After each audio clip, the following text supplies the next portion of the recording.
और हमारी ये व्यवस्था, भर्तियां जो चल रही है, भर्तियों की जो व्यवस्थाएं चल रही है, उस व्यवस्थाओं को लेकर के एक व्यंग्य की रचना आपको देता हूं कि रिजेक्टेड लिखा लिफाफा जो ही मेरे पास आया, मेरे मंसूबों पर घड़ों पानी पड़ गया, मारे शर्म के जमीन में गड़ गया। क्या घर वालों को मुंह दिखाऊंगा, बीवी को क्या कहकर मनाऊंगा। इस परीक्षा में भी असफलता हाथ आई है, हाय राम किस्मत में केवल बेकारी पाई है। आंगन में 2 बच्चे खेल रहे हैं, अब भी उनका घर दादाजी झेल रहे हैं। इतना सोचकर लिफाफा खोलकर रिजेक्ट होने का कारण पता लगाया, बड़ा अजीब सा कारण मेरे सामने आया। लिखा था, सेवदा जी आयोग ने आपकी सूचनाएं गलत पाई है, इसलिए ये नौकरी आपके हाथ नहीं आई है। आयोग ने आपकी सूचनाएं गलत पाई है, इसलिए ये नौकरी आपके हाथ नहीं आई है। मैंने डिग्रियों से भरी बोरी को बांधा, सीधा आयोग से संपर्क साधा। वहां जाकर सचिव से पूछा कि मुझे रिजेक्ट होने का ठीक ठीक कारण बताइए, मेरी सभी डिग्रियां सही है, आप इन डिग्रियों से अपने इसको मिलाइए। तो उन्होंने कहा, सेवदा जी अब आप सुनना, क्या गलती बताई है उन्होंने, इसको ध्यान से सुनना।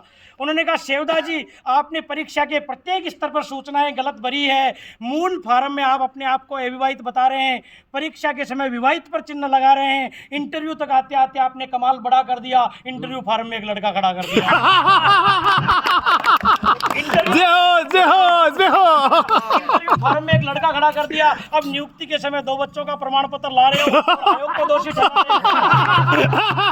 अब नियुक्ति के समय 2 बच्चों का प्रमाण पत्र ला रहे हो और आयोग को दोषी ठहरा रहे हो। कंप्यूटर चेकिंग में ये दोष सामने आया है, तभी तो हमने आपको दोषी पाया है। सचिव की बात सुनकर मैं जल्ला गया, पर मामला पूरी तरह मेरी समझ में आ गया। आरपीएससी ने भर्ती भी तो 5 वर्ष पहले निकाली थी। आरपीएससी ने भर्ती भी तो 5 वर्ष पहले निकाली थी। 5 वर्ष तक उनकी भर्ती का इंतजार करता तो तय था कि कमारा नौकरी की भर्ती पर रिश्ते आते गए, हम अपना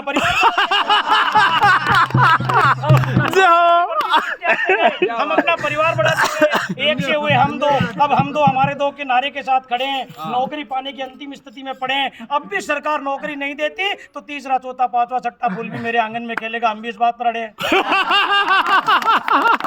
देखते हैं परचून की दुकान पर आकर कौन माइका लाल हमारा कुछ बिगाड़ देगा।